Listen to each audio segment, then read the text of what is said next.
And we are back. Welcome to my fantasy football video for Euro 2024. Now, of course, we will be doing this through the official fantasy football website from UEFA. As you can see, we have made our SO99 league already. We have got 4 people signed up to it already, but there is room for plenty more. League code now on screen for you, and I'm going to put that in the top corner of this video throughout so you can see at all times the league code to join as we today build our team for Euro 2024. So as always with fantasy football, it is always best to start off with the most expensive players that you desperately want in your team to take you very far in these competitions. And for me, and for basically everyone for this particular fantasy football, it is the forwards that are the most expensive players. Now, when it comes to this competition, when you look at these group stages, how they've been put out, for me, there are 4 teams you need to be focusing on. Belgium, Germany, Portugal and England. Now, if you actually look at the top scorers from qualifying, straight away, you will see that the top scorer was Romelu Lukaku. The second top scorer was Cristiano Ronaldo. And the third top scorer was actually Kylian Mbappe. But I'm not picking him because for me, the 4th top striker and a person with a much easier group and arguably more likely to get goals in this group stage, Harry Kane. Now, that is, for me, a choice of one or the other. It's either Kane or Mbappe. I don't think it really matters. I think if you go for both, you do leave yourself a little bit vulnerable in the other positions of the pitch. So for me, I'm going for Harry Kane. Obviously, if you want to go for Mbappe, go for Mbappe. He's probably the most likely to get the most points over the course of the entire tournament. But in my opinion, for this first few game weeks, just for the group stage, I think Kane just edges it over Mbappe. Obviously, that means we have already spent 30 million of our 100 million budget on strikers.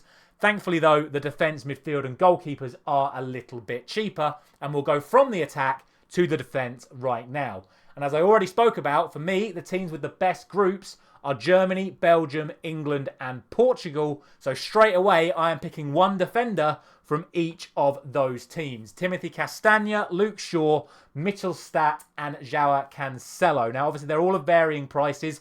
For me, Mittelstadt is the absolute best option of any defender on this entire game. He is the cheapest price at 4 million euros. But not only that, he has been the German left back for the last 3 games in a row. He's been fantastic for Stuttgart this season. In my opinion, he's definitely going to be playing for Germany. So for me, he is a must-have.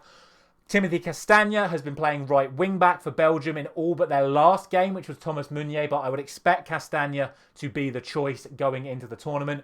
Obviously, we all know the exploits of João Cancelo for Portugal. Expect him to play every game for Portugal in this tournament.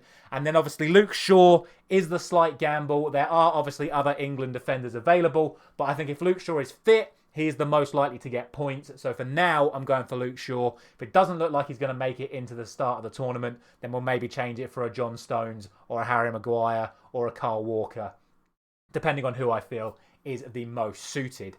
That then leaves us with one defender spot left to pick.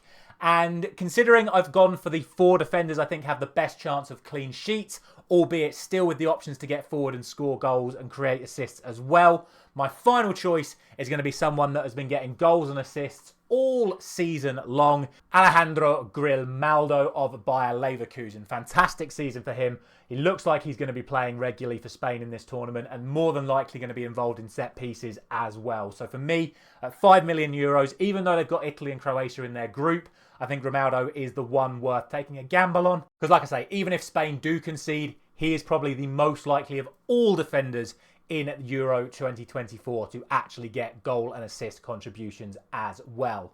Sticking with the defence then, we'll finish off with the goalkeepers. Firstly, to round off my Portuguese contingent, I am going to go for Diogo Costa. Fantastic price at 5 million euros, middle range. And like I say, I think Portugal have a pretty decent chance of 3 clean sheets in their group. Turkey being their toughest game, but I would expect clean sheets against Georgia and against Czechia. The other goalkeeper is a little bit tougher and is going to be a little bit of a gamble on my part. And that is because I'm going to go for Matt Sells. Now, Courtois has obviously pulled out of the tournament, which means it is between Castells, Sells and Kaminski for the Belgian #1 spot. It's more than likely not going to be Kaminski. He's not played for Belgium for a very long while. In the friendlies in the lead up to this tournament, it has literally been flip-flopping between Sales and Castiles. What's most interesting is that Castiles have been given the #1 shirt, so it may be him going into the tournament, but at 4 million, with a chance of him actually playing, I'm going to go for Sales. Obviously, if it doesn't work out, I would back Diogo Costa to get the clean sheets in all 3 games anyway. So for me, it's a good option to go for Sales, and also very, very cheap. Finally then, we have the midfield. I will start off with my most expensive midfielder, and that is going to be Bukayo Saka. Again, sticking with the theme of going for 3 England players. We've obviously now done our 3 Portuguese and our 3 Belgian players. Bukayo Saka for me, this is a budget thing. I could have afforded Jude Bellingham if I tweaked it a little bit, but for me, Bukayo Saka is going to play basically every minute of every game for England. He's the most likely of all of the midfielders to start alongside Jude Bellingham. And like I say, Bellingham's more expensive. And with Harry Kane in the team, Bellingham's not going to be contributing as much as he does for Real Madrid. So I think as a cheaper option and a more likely to play option, Bukayo Saka just makes the most sense. Next to him, I've gone for Florian Wirtz, tipped to be the breakout star of this tournament. I've put him as captain for now because you can change your captain every single day depending on who you actually want to pick up, depending on how the captain performs in the opening fixture. And obviously Florian Wirtz will play on the opening night, meaning if he doesn't do very well, I can obviously then just move him on. For those of you that have been counting, that leaves us with 20 million remaining for our final 3 midfielders. And what I'm going to do now is I'm going to step away from the major nations and go for who I think are the best 2 options outside of those major nations.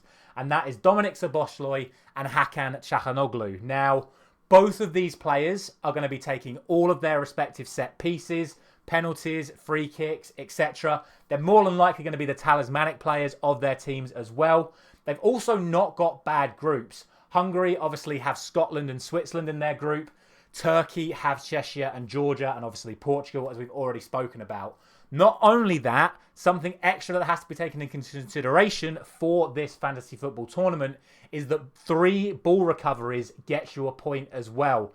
And maybe not Szoboszlai, but Çalhanoğlu will definitely be making that, possibly 2 or 3 of those points a game. He's very good at it. I've obviously played the UEFA Champions League, fantasy football, and Çalhanoğlu has been racking up ball possession points every single game when he was playing for Inter Milan. So I'd expect big things from Çalhanoğlu in the group that he's got. Szoboszlai, like I say, a little bit more on the side of being a little bit more direct and attacking.